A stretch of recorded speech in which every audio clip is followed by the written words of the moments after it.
இன்னைக்கு ரெண்டு முக்கியமான விஷயங்களை பற்றி தான் பார்க்க போறோம். ஃபர்ஸ்ட், வருத்தப்படாத வாலிபர் சங்கம் மாதிரி இங்க நம்ம தமிழகத்துல வருத்தப்படாத பத்திரிகையாளர்கள் சங்கம்னு ஒண்ணு இருக்குது.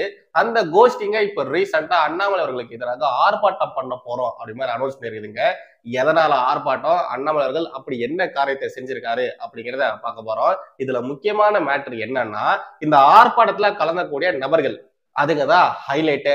அடுத்ததாக தொக்கா மாட்டிய தமிழக ஃபேக்ட் செக் யூனிட். வேற யார்கிட்டாச்சும் இவங்க சிக்கியிருந்தா கூட பரவாயில்லைங்க, போய் தமிழக பாஜக கிட்ட போய் சிக்கியிருக்காங்க. இந்த அயன்கார்த்தியன் அவர்கள் அப்படி என்னத்த ஃபேக்ட் செக் செஞ்சு கீழ்ச்சாருன்னு தெரியல, இப்படி வகையா தமிழக பாஜக கிட்ட போய் மாட்டினாரு. தமிழக பாஜகவும் வச்சு செஞ்சிருச்சு. அது என்ன ஏதுங்கிறத பார்த்துட்டு இந்த வீடியோ நம்ம முடிச்சுக்கலாம். சோ வாங்க இந்த ரெண்டு முக்கியமான விவகாரங்களை பற்றியும் விழாவரை இந்த வீடியோல பார்க்கலாம். எப்பொழுதும் எதிராசன் வடிவழகு என் இதய தொழுதால் இல்லை எனக்கெதிர் இல்லை எனக்கெதிர் இல்லை எனக்கெதிரே. ஸ்ரீமதே ராமானுஜாய நமஹா. யாருமே தேசியவாதிகள் அனைவருக்கும் வணக்கம். நம்ம தமிழகத்துல இல்ல தமிழகத்துல கிடையாது, ஒட்டுமொத்த உலகத்திலுமே தேவையில்லாத நிறைய அமைப்புகள் சங்கங்கள் இருக்குங்க. அதுங்க தேவைப்படும் போதெல்லாம் வாயை திறக்கவே திறக்காதுங்க. எது தேவையில்லாத விஷயமோ அதுக்கு மட்டும் தையத்தக்கன்னு குதிச்சுட்டே இருக்குங்க. அத மாதிரி தமிழகத்துல தேவையே படாத ரெண்டு சங்கங்கள் இருக்கு. ஒண்ணு மாதர் சங்கம், இன்னொன்னு இந்த பத்திரிகையாளர்கள் சங்கம். இந்த மாதர் சங்கம் பண்ண போராட்டம்லாம் போய் பாருங்களேன், செம காமெடியா இருக்கும். சினிமால நடக்கக்கூடிய விஷயங்கள், சினிமால இருக்கக்கூடிய விஷயங்கள், இதுக்கெல்லாம் போயிட்டு மூச்சு முட்டை போராட்டம் பண்ணுங்க, பல நாட்கள் போராட்டம் பண்ணுங்க. ஆனா உண்மையாலேயே ரியல் லைஃப்ல இந்த பெண்ணுக்காட்சி அசம்பாவிதங்கள் நடந்ததுன்னா அதை பற்றி ஒரு கருத்தும் ஒரு போராட்டமும் இந்த மாதர் சங்கம் பண்ணவே பண்ணாதுங்க. அதுக்கு ஒரே ஒரு எக்ஸாம்பிள் சொல்லட்டுங்களா? இப்ப ரீசெண்டா நம்ம தமிழகத்துல பல்லாவரம் தொகுதி திமுக எம்எல்ஏ மகன் வீட்டுல ஒரு பெண்ணுக்கு, அதுவும் பட்டியல் சமூகத்தை சேர்ந்த ஒரு பெண்ணுக்கு எதை மாதிரிலாம் அவங்க கொடுமைப்படுத்திருக்காங்க, எதை மாதிரிலாம் டார்ச்சர் பண்ணிருக்காங்க அப்படிங்கிற விஷயம் வெளியே வந்தது.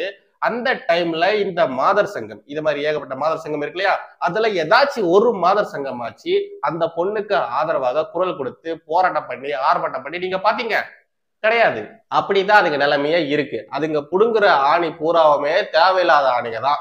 இப்ப நம்ம இன்னொரு அமைப்பை பற்றி பார்க்கலாம். ஆக்சுவலி இந்த அமைப்பு தான் மெயின் கண்டென்ட். இந்த மாதர் சங்கம் வந்து பாத்தீங்கன்னா நடுவுல சேர்ந்துக்கிச்சு. தமிழகத்துல வருத்தப்படாத பத்திரிகையாளர் சங்கம்னு ஒரு அமைப்பு ஒண்ணு இருக்கு. இதுல மெம்பர்ஸா இருக்கக்கூடிய முக்காவாசி நபர்கள் எல்லாருமே யூடியூபர்ஸ்கள் தான். இவனுங்க ப்ராப்பரா ஜேர்னலிசம் படிச்சாங்களானா கிடையாது. ஏதாச்சும் ஒரு மூல முடக்கில் இருக்கக்கூடிய ஜேர்னலிஸ்ட் கோர்ஸ் பண்ணக்கூடிய ஒரு இன்ஸ்டிடியூட்ல படிச்சுட்டு நானும் ஜேர்னலிஸ்ட் தான் அப்படின்னு சொல்லிட்டு பெருமை பேத்திட்டு சுத்தி இருக்குங்க. இத மாதிரி இருக்கக்கூடிய ஏதாச்சும் ஒரு வருத்தப்படாத வாலிபர் சங்கம் போய் சேர்ந்துக்கிட்டு நானும் பத்திரிகையாளர் தான், நானும் இந்த சங்கத்துல இருக்கேன் அப்படிங்கிற மாதிரி சீனை போட்டு சுத்துங்க. இப்ப இந்த மானங்கெட்ட கோஷ்டி அண்ணாமலை அவர்களுக்கு எதிராக ஆர்ப்பாட்டம் பண்ண போறோம் அப்படிங்கிற மாதிரி அனௌன்ஸ் வேற பண்ணிருக்குங்க. ஒரு 4 நாள் முன்னாடி கார்த்திகை செல்வன் சொல்லிட்டு ஒருத்தர் இருக்காரு இல்லையா, அவரை நம்மளுடைய அண்ணாமலை அவர்கள் பங்கமா கலாச்சி விட்டாரு. பார்த்து பக்குவமா பல்லு பற்ற போது அப்படின்ற மாதிரிதான் இவர் கேள்வி கேட்டிருக்காரு அப்படிங்கிற மாதிரி நம்மளுடைய அண்ணாமலை அவர்கள் பேசியிருந்தாரு. அந்த விஷயத்த பத்தி பேசலான்னு இருக்கும்போதுதான் எனக்கு உடம்பு முடியாம போயிடுச்சு. இப்போ வரைக்கும் எனக்கு இந்த த்ரோட் பெயின் சரியாகல. நான் கண்டிப்பா நாளைக்கு இல்ல நாளானிக்கு அந்த கண்டென்ட்டை பத்தி பேசிடுறேன். அண்ணாமலை அவர்கள் இப்படி பார்த்து பக்குவமா பல்லு பற்ற போது அப்படிங்கிற கொங்கு மண்டலத்துல சொல்லக்கூடிய அந்த ஒரு சொல்லாடலை தான் சொல்லியிருந்தாரு. ஆனா இந்த வருத்தப்படாத பத்திரிகையாளர்கள் சங்கம், இந்த வருத்தப்படாத வாலிபர் சங்கம் மாதிரி இந்த வருத்தப்படாத பத்திரிகையாளர் சங்கம் இருக்கு இல்லையா, இதுங்க என்ன பண்ணிருக்குங்க, அவரு எங்களை அசிங்கமா பேசிட்டாரு, அவரு எங்களை கொச்சையா பேசிட்டாரு, அண்ணாமலை எப்ப பார்த்தாலும் பத்திரிகையாளர்களுக்கு மரியாதையை கொடுக்கறதே கிடையாது அப்படிங்கிற மாதிரிலாம் கத்தி கதறி கூச்சல் போடுதுங்க. ஆக்சுவலி இவனுங்க பண்ற இந்த வேலைக்கு இவனுங்களை தூக்கி போட்டு வாயிலே மிதிக்கணும். ஆனா இதுங்களை மதிக்கணும்னு வேற கேட்டுட்டு இருக்குதுங்க. இதுங்களெல்லாம் மதிக்கவே கூடாது, இதுங்களுக்கெல்லாம் மரியாதையை கொடுக்கவே கூடாது. சரி, அதை விடுங்க, அதை தூக்கி ஒரு ஓரமா வைங்க. இந்த வருத்தப்படாத பத்திரிகையாளர் சங்க கோஷ்டிக்கு இருக்குதுங்க இல்லையா, இதுங்க இப்போ அண்ணாமலை அவர்களுக்கு எதிராக போர்க்கொடியை தூக்கி இருக்குங்க. நாங்க அண்ணாமலை அவர்களுக்கு எதிராக ஆர்ப்பாட்டம் பண்ண போறோம் அப்படிங்கிற மாதிரி அனௌன்ஸ் வேற பண்ணிருக்குங்க. இதுல ஃபன்னான விஷயம் என்னன்னா, இந்த ஆர்ப்பாட்டத்துல கலந்தக்கூடிய நபர்கள் தான் இதுங்கெல்லாம் பாத்தீங்கன்னா அண்ணாமலை அவர்கள் ஆபாசமா பேசிட்டாரு, அண்ணாமலை அவர்கள் ஆபாசமா பத்திரிகையாளர்களை பேசிட்டாரு அப்படின்ற மாதிரி சொல்லிட்டு தான் இந்த ஆர்ப்பாட்டத்தை பண்ண போதுங்களா. இந்த லிஸ்ட்ல இருக்கக்கூடிய ஒவ்வொரு நபர்களையும் நான் சொல்றேன், நீங்க பாருங்க. அதுங்கெல்லாம் என்ன மாதிரியான காரியங்கள் இதுக்கு முன்னாடி செஞ்சிருக்கு அப்படிங்கிறது கண்டிப்பா உங்களுக்கும் தெரிஞ்சிருக்கும். எனக்கு ஞாபகம் இருக்கக்கூடிய ஒரு சில விஷயங்களை மட்டும் நான் உங்கள்கிட்ட ஷேர் பண்ணிக்கிறேன். இங்க சைட்ல அந்த கோஷ்டிக்கு, அந்த வருத்தப்படாத பத்திரிகையாளர் சங்கம் கோஷ்டிக்கு வெளியிட்ட அந்த நோட்டீஸை நான் உங்களுக்கு இங்க போடுறேன், இதை செய்து பாருங்க. பத்திரிகையாளர்களை கீழ்த்தரமாக பேசி வரும் பாஜக மாநில தலைவர் அண்ணாமலையை கண்டித்து ஆர்ப்பாட்டம். கண்டன உரை. என் ராம், தி ஹிந்து குழுமம். என்றாம் இந்தியாவிற்கு எதிராக, இந்துக்களுக்கு எதிராக தொடர்ந்து பேசக்கூடியவர் இவர். பாத்தீங்கன்னா இதுல அண்ணாமலை அவர்களுக்கு எதிராக ஆர்ப்பாட்டம் பண்ண போறாராம். அடுத்தது ஏஎஸ் பன்னீர்செல்வம், மூத்த பத்திரிகையாளர். யாருப்பா இந்த ஏஎஸ் பன்னீர்செல்வம்? எனக்கு சத்தியமா தெரியாதுங்க. அடுத்ததாக நக்கீரன் கோபால், ஆசிரியர் நக்கீரன் கோபால். மீச நீலாம் கீழ்த்தரமா பேசுறதை பத்தி, ஆபாசமா பேசுறதை பத்தி பேசலாமா? நீலாம் பேசலாமா? உன் பத்திரிகை ஆகட்டும் சரி, உன் சேனல் ஆகட்டும் சரி, நீ எவ்வளவு கேவலமா, அநாகரிகமா, கொச்சியா 18+ கண்டென்ட் மாதிரி பேசிட்டு இருக்க. நீலாம் கீழ்த்தரமா பேசுறதை பத்தி பேசலாமா? பொதுவெளியில உன்னை மக்கள் எப்படி சொல்றாங்க? நீ ஒரு மஞ்ச பத்திரிகை நடத்துறவன், நீ ஒரு மஞ்ச பத்திரிகை ஆசிரியர், அப்படிதான் உன்னையே சொல்றாங்க. அப்படி இருக்கும் பொழுது நீ இத மாதிரி எல்லாம் பேசலாமா? கீழ்த்தரமா பேசிட்டாரு அப்படின்ற மாதிரி சொல்றதுக்கு உனக்கு அருகதை இருக்கா? உனக்கு அருகதை இருக்கா? கீழ்த்தரமா அநாகரிகமா பேசிட்டாங்கன்னு சொல்றதுக்கு உனக்கு அருகதை இருக்கா? உன் வாயை திறந்தாலே சாக்கடை மாதிரி நாரும். அந்த அளவு நீ கொச்சியா அசிங்கமா பேசுவ. நீலாம் இது மாதிரிலாம் பேசலாமாயா? கால கொடுமை. அடுத்து பாருங்க, எஸ் சீனிவாசன், புதிய தலைமுறை. யாருன்னு எனக்கு தெரியாது. திருஞானம், ஆசிரியர், புன்னகையா தெரியல, புன்னகைன்னு ஏதோ ஒரு பத்திரிகை இருக்கு போல. இந்த திருஞானம் யாருன்னு எனக்கு தெரியாது. அடுத்ததாக மு குணசேகரன், ஆசிரியர், சன் நியூஸ். குணசேகரன் நம்ம மாரிதாஸ் அண்ணாவால் அடித்து துரத்தப்பட்ட குணசேகரன், நியூஸ் 18 இருந்து அச்சு துரத்தினாரு பாத்தீங்களா, அந்த குணசேகரன் தான். ஐயோ குணசேகரா, சரி விடு. அடுத்து பாருங்க, கவிதா முரளிதரன், பத்திரிகையாளர். இவங்க யாருன்னு எனக்கு சத்தியமா தெரியாது. பீர் முகமது, இப்போது.com, யாருன்னு தெரியாது. அடுத்ததாக அரவிந்தாக்ஷன், சத்யம். அரவிந்தாக்ஷன், டேய் அரவிந்தாக்ஷா, நீ எல்லாம் கீழ்த்தரமா பேசுறத பத்தி பேசலாமா? அசிங்கமா ட்வீட் போடுற நீ இத மாதிரிலாம் பேசுறதுக்கு உனக்கு தகுதி இருக்குதா? இவனும் சரி மக்களே, அந்த நக்கீரன் கோவால இருக்கிறாளே அவனும் சரி மக்களே, இவனுங்க 2 பேருமே ஒரே மாதிரிதான். அசிங்கமா பேசுவானுங்க, அசிங்கமா கொச்சியா அநாகரிகமா தான் பேசிட்டு வருவானுங்க. இவனுங்க கீழ்த்தரமா அண்ணாமலை பேசிட்டாரு, அதனால நாங்க அவருக்கு எதிராக போராட போறோம், ஆரம்பட்டம் பண்ண போறோம்னு சொல்லி சுத்திட்டு இருக்கானுங்க. என்னத்த சொல்றது? அத்து பாருங்க, தியாக செம்மல், ஆசிரியர், நியூஸ் 7 தமிழ். யாருன்னு எனக்கு தெரியாது. மணிமாறன், சென்னை பத்திரிகையாளர் சங்கம். யாரு மணிமாறன்? இந்த தோசை மாறன் சொல்லிட்டு ஒருத்தர் இருந்தார், அவரா? இல்ல அவரா இருந்ததுன்னா சொல்லியிருப்பாங்க, அவர் கிடையாது. அடுத்ததாக சங்கர், சென்னை பத்திரிகையாளர் சங்கம். சங்கர் சவுக்கு சங்கர் கிடையாது. சவுக்கு சங்கர்னா சவுக்கு சங்கர்னே போட்டிருப்பாங்க. அடுத்ததாக சகாயராஜ், தமிழ்நாடு உழைக்கும் பத்திரிகையாளர் சங்கம். எத்தனை பத்திரிகையாளர் சங்கம்யா? எத்தனை பத்திரிகையாளர் சங்கம்? சென்னை பத்திரிகையாளர் சங்கம், தமிழ்நாடு உழைக்கும் பத்திரிகையாளர் சங்கம், இதே மாதிரி எத்தனை சங்கங்கள் இருக்குன்னு தெரியல. இந்த சகாயராஜ் யாருன்னு எனக்கு தெரியாது. எனக்கு தெரிஞ்ச ஒரே ஒரு சகாயராஜ் யாருன்னா இந்த சிங்கம் 2ல வர அந்த மொட்டை ராஜேந்திரன், அவரு தான். அடுத்து பாருங்க, பிரபுதாசன், தமிழ் செய்தி வாசிப்பாளர் சங்கம். யாருன்னு தெரியாது. தலைமை மு ஆசிப், மாற்றத்திற்கான ஊடகவியலாளர் சங்கம். இத வந்துருச்சுல்ல, இந்த பூனை வெளியே வந்துருச்சுல்ல. இந்த மு ஆசிப், முகமது ஆசிப் யார் தெரியுமில்ல? இந்த கருப்பர் கூட்டம்னு ஒரு கோஷ்டி இருந்தது. எப்ப பார்த்தாலும் அசிங்கமா கொச்சியா நம்ம இந்து மத நம்பிக்கைகள் குறித்து பேசிட்டு இருப்பானுங்களே, அந்த சேனலுடைய முக்கியமான நிர்வாகி தான் இந்த முகமது ஆசிப். இவ இப்போ அண்ணாமலர்கள் எதிராக ஆர்ப்பாட்டம் பண்ண போறானா? அதுவும் அண்ணாமலர்கள் கீழ்த்தரமா பேசுறாரு, அதனால ஆர்ப்பாட்டம் பண்ண போற வேற சொல்லியிருக்கான். இவனுக்கு கீழே இருந்த அந்த கருப்பர் கூட்டம்ல இவனுங்க எது மாதிரிலாம் பேசியிருந்தானுங்க? இவனுங்க இதெல்லாம் பேசுறதுக்கு தகுதி இருக்குதா? இந்த மாற்றத்திற்கான ஊடகவியலாளர்கள் சங்கம், இதை பற்றி நம்முடைய மாரிதாஸ் அண்ணன் எப்பவே சொல்லிட்டாரு. இந்த மாற்றத்திற்கான ஊடகவியலாளர் சங்கம் இருக்கு இல்லையா, இது எதை மாதிரி வேலை எல்லாம் பாக்குது, இவங்களோட அஜெண்டா என்ன, இவனுக்கு என்ன மாதிரியான காரியங்கள் இதுக்கு முன்னாடி செஞ்சிருக்காங்க, என்னென்னலாம் இவங்க செஞ்சிட்டு இருக்காங்க அப்படிங்கிறத நம்முடைய மாரிதாஸ் அண்ணன் அப்பவே தெளிவா விளக்கியிருந்தாரு. அந்த கருப்பர் கூட்டம் இஷ்யூ வரும்பொழுது அப்படிப்பட்ட கேவலமான, மட்டகரமான, அயோக்கியத்தனமான வேலைகள் செஞ்சுட்டு இருக்கக்கூடிய அந்த அமைப்புகள்ல முக்கியமான நிர்வாகியா இருந்த இந்த ஆசிப் அண்ணாமலை அவர்களுக்கு எதிராக ஆர்ப்பாட்டம் பண்றத தலைமை ஏற்று இருக்கிறாராமா. அடுத்து பாருங்க, நாள் 25/1/2024 வியாழன் மாலை 4 மணி, இடம் வள்ளுவர் கோட்டம், சென்னை. இவனுங்களுக்குலாம் வேற வேலை வெட்டியே இல்ல போல இருக்குது. நாட்டுல என்னென்னலாம் நடந்துட்டு இருக்குது, எவ்வளவு விஷயங்கள் நடந்துட்டு இருக்கு. இந்த பல்லாவரம்லாம் அந்த பொண்ணுக்கு எத மாதிரியான காரியங்கள்லாம் நடந்திருக்கு. வேங்க வயல்ல இன்னும் அதை கண்டே பிடிக்கல, அது மாதிரியான மட்டகரமான வேலையை செஞ்சவ எவன் இன்னும் கண்டே பிடிக்கல. இதெல்லாம் இவனுங்க எடுத்து பேச மாட்டானுங்களா? ஆனா அண்ணாமலர்கள் இது மாதிரி பேசிட்டாரு. அதுவும் அண்ணாமலர்கள் தப்பா எதுவும் பேசவே இல்லை. அவரு இந்த கொங்கு பெல்ட்ல எப்படி பேசுவாங்களோ அது மாதிரியான ஒரு கருத்து தான் சொல்லியிருக்காரு. அதற்கு எதிராக இத மாதிரி இவனுங்கெல்லாம் போராட்டம் பண்ண போறானுங்களா? சரி, இவனுங்களுடைய இந்த ட்ராக் ரெக்கார்டு எடுத்து பாத்தீங்கன்னா இவனுங்க பேசாத வார்த்தைகளே கிடையாது. கூவத்தை விட நாரும். இவனுங்க பேசுறதெல்லாம் எடுத்து போட்டீங்கன்னா கூவத்தோட நாரும். குடும்பத்தோட உட்கார்ந்து அந்த வீடியோஸ் எல்லாம் பார்க்கவே முடியாது. அப்படி பேசிட்டு கீழ்த்தரமாக அண்ணாமலை பேசி விட்டார் அப்படின்னு சொல்லிட்டு ஆர்ப்பாட்டம் பண்றீங்களே, இதெல்லாம் சொல்றதுக்கு உங்களுக்கு தகுதி இருக்குதா? தார்மீக உரிமை உங்களுக்கு இருக்குதா? இல்ல. அடை வருத்தப்படாத பத்திரிகையாளர் சங்கம் கோஷ்டிகளா? அண்ணாமலர்கள் அப்பவே சொல்லிட்டாரு மன்னிப்பு கூந்தெல்லாம் கேட்க முடியாதுன்னுட்டு.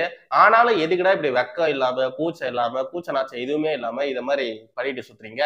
இதெல்லாம் இருக்கட்டும். இதுல பாதிக்கப்பட்ட நபர் அந்த கார்த்திகை செல்வன். அவன் எங்க ஆளை காணோம்? சரி அதை விடு. இந்த மூத்த பத்திரிகையாளர், திராவிட மூத்த பத்திரிகையாளர் திரு மணி, அவர் எங்க ஆளை காணோம்? இதெல்லாம் கூட விடுங்க. இந்த சென்னை மழை வரும்பொழுது சபீர்னு சொல்லிட்டு ஒருத்தர் கள நிலவரம் எப்படி இருக்கு அப்படிங்கிறத எடுத்து அப்படியே போட்டுட்டு இருந்தாரு.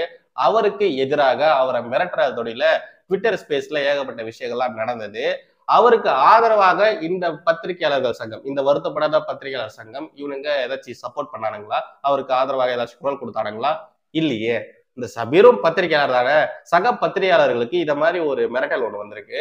அதுக்கு ஆதரவாக அவங்களுக்கு சப்போர்ட் பண்ணி இவனுங்க நின்னானுங்களா? இல்ல. திரு அண்ணாமலர்கள் கார்த்திகை செல்வனை சரியாதான் சொல்லியிருக்கிறாரு. அப்படி இருக்கும்போது எதுக்கு இப்படி தேவையில்லாத ஸ்டண்ட் எல்லாம் பண்றானுங்க தான் தெரியல. ஏதோ ஒண்ணு, உங்களுடைய ஆர்ப்பாட்டம் தோல்வியில முடிய என்னுடைய வாழ்த்துக்கள். அடுத்ததா பார்க்க போறது தமிழக பாஜக இந்த தமிழ்நாடு ஃபேக்ட் செக் யூனிட்ட சம்பவம் செஞ்சதை பற்றி தான் பார்க்க போறோம். இப்ப ரீசெண்டா நம்ம தமிழகத்துல கேலோ இந்தியா சொல்லிட்டு ஒரு ஸ்போர்ட்ஸ் ஈவெண்ட் வந்து பாத்தீங்கன்னா ஸ்டார்ட் ஆயிருக்கு. அந்த ஈவெண்ட்டுக்கு வந்த வீரர் வீராங்கனைகளுக்கு போதுமான அளவு சாப்பாடு சரியா தரல அப்படிங்கிற மாதிரியான குற்றச்சாட்டுகள் தொடர்ந்து வந்துட்டு இருந்தது. பல பத்திரிகைகள்லாம் இந்த செய்தியை கவர் பண்ணியிருந்தாங்க. அதை தான் நம்முடைய தமிழக பாஜக ஒரு வீடியோவா ரெடி பண்ணி இந்த மாதிரியான ஒரு போஸ்ட் ஒன்று போட்டிருந்தாங்க. இதை கொஞ்சம் பாருங்களேன். விளையாட்டு வீரர்களுக்கு உணவை கூட வழங்க முடியாத அளவிற்கு நிர்வாக சீர்கேடு அடைந்துள்ளது திறனற்ற திமுக அரசு அப்படிங்கிற மாதிரியான ஒரு விஷயத்த தமிழக பாஜக சார்பாக ஒரு ட்வீட் ஒன்று போட்டிருந்தாங்க. இதை பார்த்த உடனே நம்ம மிஷன் டைரக்டர் அயன் கார்த்திகேயன் தலைமையில இருக்கக்கூடிய இந்த தமிழ்நாடு ஃபேக்ட் செக் யூனிட் இருக்கு இல்லையா, அவங்க இந்த செய்தி ஒரு ஃபேக் நியூஸ், இது ஒரு வதந்தி அப்படி மாதிரிலாம் சொல்லி பாஜக போட்டு அந்த ஒரு ட்வீட்டை ரீட்வீட் பண்ணி இப்படி ஒரு ட்வீட் ஒன்று போட்டிருந்தாங்க. அதையும் போடுற தேசத்தை பாருங்க. கேலோ உணவு தட்டுப்பாடு என்பது வதந்தி, ஃபேக்ட் செக் பை FCU, அதாவது ஃபேக்ட் செக் யூனிட். ஓகேங்களா, இந்த தமிழ்நாடு ஃபேக்ட் செக் யூனிட் இருக்கு இல்லையா, அவங்க தான் இந்த ஃபேக்ட் செக் செஞ்சிருக்காங்க. இதுல பாத்தீங்கன்னா அவங்களே ஒரு அறிக்கையை வேற ஒண்ணு போட்டிருக்காங்க. உண்மை என்ன? வீரர் வீராங்கனைகளின் உணவு மற்றும் உணவு கூடத்தின் படங்கள் இங்கு இணைக்கப்பட்டுள்ளன. ஒன்றிய அரசு தமிழ்நாடு அரசு ஒன்றிணைந்து நடத்தும் இந்த விளையாட்டு போட்டியில் உணவு தட்டுப்பாடு என்ற வதந்தி தற்பொழுது இணையதளத்தில் பரப்பப்பட்டு வருகிறது. மதுரையில் பங்கேற்கும் வீரர் மற்றும் வீராங்கனைகளுக்கு உணவு தட்டுப்பாடு என்று வதந்தி பரவிய நிலையில் மதுரை மாவட்ட ஆட்சியர் சங்கீதா அவர்களும் தமிழ்நாடு விளையாட்டுத்துறை அதிகாரிகளும் மற்றும் இந்திய விளையாட்டு மேம்பாட்டு ஆணையம் அதிகாரிகளும் 22/1/2024 அன்று நேரில் சென்று ஆய்வு செய்துள்ளனர். மேலும் தரமான உணவு வழங்கப்படுவதை உறுதி செய்துள்ளனர். இந்த கேலோ விளையாட்டு போட்டியின் உணவு பட்டியலை ஒன்றிய விளையாட்டு அமைச்சகம் சரிபார்த்து அனுமதி அளித்துள்ளது. ஆகவே இது போன்ற வதந்திகளை பொதுமக்கள் நம்ப வேண்டாம். அதாவது மத்திய அரசு மற்றும் மாநில அரசு இணைந்து நடத்தக்கூடிய இந்த ஒரு விளையாட்டு போட்டிகள்ல இத மாதிரியான உணவு தட்டுப்பாடு அப்படின்ற செய்தி பாத்தீங்கன்னா வதந்தி. இந்த வதந்தி யாரும் நம்பாதீங்க. இது மாதிரியான வதந்திகள் பரவும் பொழுது அங்க இருக்கக்கூடிய அந்த கலெக்டரை பாத்தீங்கன்னா நேர்ல போய் பார்த்திருக்காங்க. அவங்க அது மட்டும் இல்லாம இந்த ஸ்போர்ட்ஸ் மேனேஜ்மெண்ட் சேர்ந்த அதிகாரிகளும் போய் பார்த்திருக்காங்க அப்படிங்கிற மாதிரியான ஒரு விஷயத்த நம்முடைய அயன் கார்த்திகேயன் தலைமையில இருக்கக்கூடிய இந்த ஃபேக்ட் செக் யூனிட் போட்டிருக்காங்க. இதை பார்த்த தமிழக பாஜக சும்மா இருப்பாங்களா? இருக்க மாட்டாங்க. இன்னும் ஒரு சில ஆதாரங்கள்லாம் போட்டு இவங்க இந்த மாதிரியான ஒரு ட்வீட்டோட போட்டிருக்காங்க. அதையும் போற தேசியது பாருங்க. இந்த ஃபேக்ட் செக் டிபார்ட்மெண்ட்டை ஃபேக்ட் செக் செய்ய மற்றொரு ஃபேக்ட் செக் டிபார்ட்மெண்ட்டை அமைக்குமாறு முதலமைச்சர் மு.க.ஸ்டாலின் அவர்களை கேட்டுக்கொள்கிறோம். அதாவது இந்த ஃபேக்ட் செக் யூனிட் இருக்கு இல்லையா, இதை ஃபேக்ட் செக் செய்யறதுக்கு இன்னொரு ஃபேக்ட் செக் யூனிட்டை நீங்க நிறுவனம், நீங்க இன்னொரு ஃபேக்ட் செக்ட அமைக்கணும் அப்படிங்கிற மாதிரி தமிழக பாஜகல இது மாதிரி பங்கமா காய்ச்சி விட்டுருக்காங்க. இந்த இமேஜ்ல அவங்க என்ன போட்டிருக்காங்கன்னா, Khelo India athletics black food shortage in Madurai today. Khelo India youth games in Madurai hit by food shortage controversy. அதாவது நிறைய செய்தித்தாள்கள்லயே இந்த ஒரு செய்தி வந்திருக்கு. பட் அதெல்லாம் பொய், அதெல்லாம் வதந்தி, அதெல்லாம் நம்பாதீங்க அப்படிங்கிற மாதிரி மிஷன் டைரக்டர் அயன் கார்த்திகேயன் அவர்கள் ஒரு போலியான செய்தியை வெளியிட்டிருக்காரு. அது மட்டும் இல்லாம கீழே என்ன போட்டிருக்காங்க பாருங்க. உணவு தட்டுப்பாடு இல்லை என்றால் மதுரை ஆட்சியரும் சு வெங்கடேசன் எம்பியும் பொய் சொன்னார்களா? மதுரை ஆட்சியர் எதற்காக ஒப்பந்ததாரரை மாற்றினார்? ஓஹோ, ஒப்பந்ததாரரே மாத்தினாங்களா? உணவு தட்டுப்பாடு பிரச்சனை தீர்க்கப்பட்டது என்று நேற்று செய்திகள் வெளியிட்டது ஏன்? அதாவது உணவு தட்டுப்பாடு இல்லை அப்படின்ற மாதிரி நம்முடைய அயன் கார்த்திகேயன் அவர்கள் சொல்லியிருக்காரு. ஆனா நேத்து பாத்தீங்கன்னா உணவு தட்டுப்பாடு தீர்க்கப்பட்டது அப்படிங்கிற ஒரு செய்தி வெளியே வந்திருக்கு. அது மாதிரியான ஒரு செய்தி ஏன் வெளியே வந்தது அப்படிங்கிற மாதிரி லாஜிக்கான ஒரு கேள்வி கேட்டு கிடுக்கு பிடி பிடிச்சிருக்காங்க தமிழக பாஜக. இது வரைக்கும் இந்த யூனிட் இருக்கு இல்லையா, அயன் கார்த்தியின் தலைமையில் இருக்கக்கூடிய இந்த ஃபேக்ட் செக் யூனிட், இவங்க பண்ண எல்லா ஃபேக்ட் செக்குமே தண்டம் தான். உண்மையிலே தண்டம் தான். எதுவுமே அவங்க உருப்படியா பண்ணவே இல்லை. இந்த லட்சணத்துல அவருக்கு மாசம் 3 லட்சம் ரூபாய் வேற சம்பளமா, என்னத்த சொல்ல. சரி, உருப்படியா ஏதாச்சும் ஃபேக்ட் செக் செஞ்சிருக்காங்களான்னா அதுவும் கிடையாது. ஃபேக்ட் செக் செய்யறேன்னு சொல்லிட்டு ஏதோ ஒரு விஷயத்த பண்ணி புதுசா ஒரு சிக்கல்ல போய் சிக்கிறாங்களே தவிர உருப்படியா அவங்க ஃபேக்ட் செக் செய்யவே இல்லை. ஒரே வரியில சொல்லணும்னா நோ கமெண்ட்ஸ், சிம்பிளி வேஸ்ட். உண்மையிலேயே சிம்பிளி வேஸ்ட். புது பிரச்சனைகளை சிக்கிறதுக்கும் அசிங்கப்படுறதுக்கும் தான் இந்த ஃபேக்ட் செக் யூனிட் இருக்கு போலகுது. என்ன சொல்றது. சோழதாக கண்டென்ட் மறுபடியும் அடுத்த ஒரு சந்திக்கிறேன். ஜெய்ஹிந்த், வந்தே மாதரம்.